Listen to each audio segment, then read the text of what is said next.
مع احترامي لكل اللي عملوها إحنا الأصل، هنعمل قرص الكوبيبة النهارده في الهون بطريقة احترافية جدًا، بصراحة تحفة، تحفة جدًا من غير ما تاخد منِّك وقت ولا مجهود، وطبعًا بأسهل طريقة.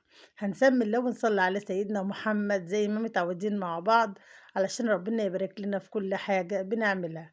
أول حاجة كده أنا معايا الهون بتاعي، طبعًا الهون دوّة موجود في معظم البيوت دلوقتي، الكبة غنت عنه، لكن إحنا الأصل بنجيب دايمًا الهون النحاس دوّة، وبنبدأ اللي إحنا ندق فيه القرص بتاعتنا، اللي هي كفتة الرز. تمام، معايا نُص كيلو من اللحمة، هاضيف عليه في الهون معلقة ممسوحة من الملح، وربع معلقة كربونات الصوديوم أو الكربوناتو. تمام، وهابدأ بقى أدوق اللحمة بتاعتي لحد ما تسمّخ كده وتنعم معايا، وتبقى اللحمة عاملة زي طبعًا الحرير، ناعمة جدًا زي ما أنتم شايفين أكني هاصبّعها على السياخ. طبعًا وفي الوقت دوّة كده معايا 3 حِزَم من الخضرة، طبعًا أنا كنت مخرّطة أكتر، فأنا هاخد يعني بالتقدير كده 3 حِزَم. الكيلو الرز بياخد معايا 3 حِزَم من الخضرة، شبت وبقدونس وكزبرة. خرّطتهم وهابدأ برضُك أدُقّهم بشوية رز كده في قلب الهون، علشان طبعًا أنعّم الخضرة وما تكونش باينة معايا في القرص. وبعد كده معايا بصلاية حجم متوسط هاخرّطها زي ما أنتم شايفين برضُك في الهون، ومعايا حوالي 5 فصوص من التوم. طبعًا هابدأ أنزّلهم كلّهم في الهون وأحط عليهم شوية من الرز، وهابدأ برضُك أدوق. الكيلو الرز بياخد نُص كيلو من اللحمة المفرومة. وكده حطيت التوم والبصل، وبرضُك هانزل كده بشوية من الرز عليهم، وهابدأ في الوقت دوّة برضُك أدُق يعني أنعّم البصلة والتوم مع بعض، مع طبعًا شوية الرز بيساعدوني إن البصل والتوم ما يبدأش يتنطور منّي في الهون، وبابدأ أدُق لحد ما يبقوا معايا ناعمين طبعًا زي ما أنتم هتشوفوا معايا بالفيديو. طبعًا دي الطريقة الأصلية للقرص الكُبيبة أو قرص أو أو كفتة الرز، على حسب ما بتقولوها. طبعًا كل بلد لها عادات وتقاليد، وكل بلد لها طريقة في القرص دي، بس دي الطريقة بتاعتنا الأصلية اللي اتعلمناها واتربينا عليها. طبعًا إحنا في الفلاحين بنعمل دايمًا القرص الكُبيبة دي في المناسبات، دي أساسي عندنا في الأفراح، في المواسم، وفي الأعياد، وكمان في طبيخ يوم الجمعة ولمة العيلة.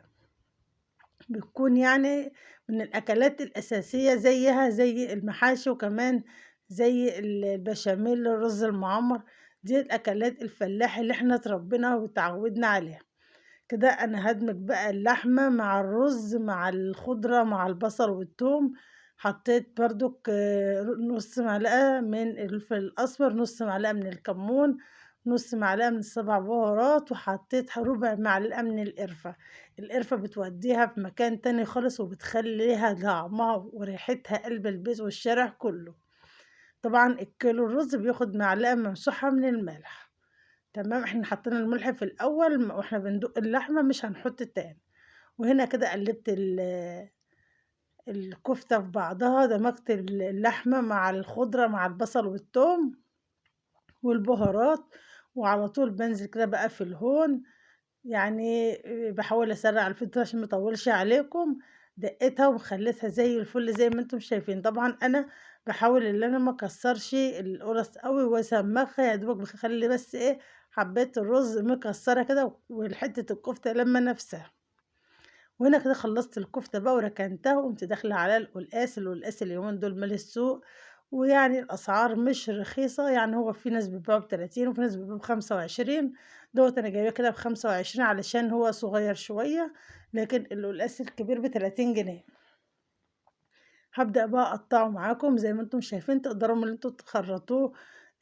يعني لو القلقاسة صغيّرة كده تخرّطوها على طول، لو أنتم القلقاسة كبيرة معاكم خرّطوها شرايح مدوّرة كده قبل ما تقشّروها، عشان تبقى سهلة معاكم وما تتعبكوش في التقشير، وكمان في التقطيع بعد ما تخرّطوها. بعد ما تقشّروها أمّا تيجوا تقطّعوها هتبقى بتزحلق في إيدكم، مش هتعرفوا تتحكموا فيها. لكن لمّا تقطّعيها من الأول شرايح كده بتبقى سهلة معاكِ، وكمان بتبقى يعني ما بتاخدش منِّك وقت خالص في التقشير. هاخرّط القلقاس بتاعي مكعبات، طبعًا كل واحد بيخرّط التخريطة اللي هو عاوزها، باخرّطها مكعبات متوسطة، وهابدأ في الوقت دوّة كده كنت عملت شوية رز حبّة وحبّة وأنا واقفة، وأنا باعمل الأكل كده بقت إيدي في كل حاجة، عشان طبعًا أخلّص الغدا بتاعي، لإن بيكون اليوم قصيّر وبيكونوا عاوزين يتغدوا بدري. وكمان جِبت حزمتين من الكزبرة، نقّيتهم وغسلتهم وحطيت عليهم شوية مَيّة وسلقتهم عشان أعمل الطشة بتاعة القلقاس. وكمان هنا كنت جِبت وراك وسلقتها زي ما أنتم شايفين كده ما شاء الله، كنت موطية عليها النار، وطبعًا الرز برضه كان بيتردد، طفيت على الخضرة وإيدي في كل حاجة، حطيت هنا شوية مَيّة سخنة كده على القلقاس علشان ينزّل المادة الجيلاتينية اللي فيه، طبعًا في ناس بتقول هي مادة مغذية، لكن بصراحة أنا لازم أغسل القلقاس ولازم يكون بيزيّق في إيدي. وهنا كده كان الرز خلص والفراخ خلصت، القلقاس بقى هاخده دلوقتي على الحوض هاغسله واخلّيه زي الفل.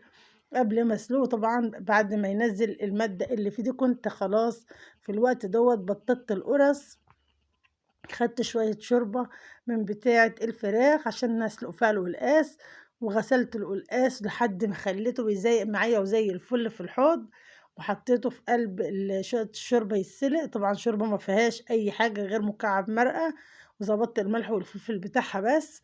وكمان في الوقت ده خدت شوربة الفراخ وقُمت ساقطة فيها القُرَص، حطيت مكعب مرقة، وضربت نُص شفشق طماطم، وقُمت حاطاهم على الشوربة، وقُمت ساقطة القُرَص، كنت بطّطتها وسقطتها، طبعًا مش عايزة أطوّل عليكم الفيديو أكتر من كده.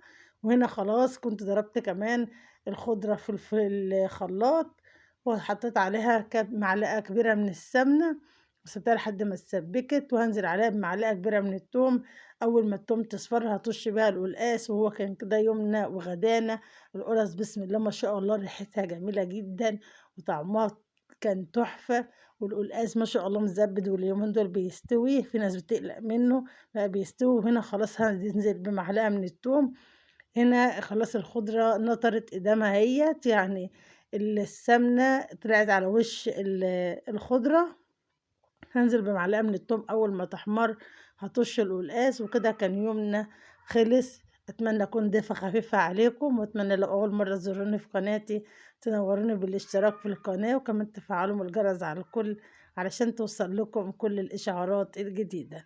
كنت عن نفسي أطُش معاكم طشة القلقاس إن شاء الله في الحلقات الجاية بإذن الله نعمله تاني مع بعض، لكن في الوقت ده كان التليفون فصل ما عرفتش أصوّر المقطع الأخير وأنا باطُش القلقاس بالطشة التحفة اللي ريحتها بتقلب البيت وبتجيب لآخر الشارع.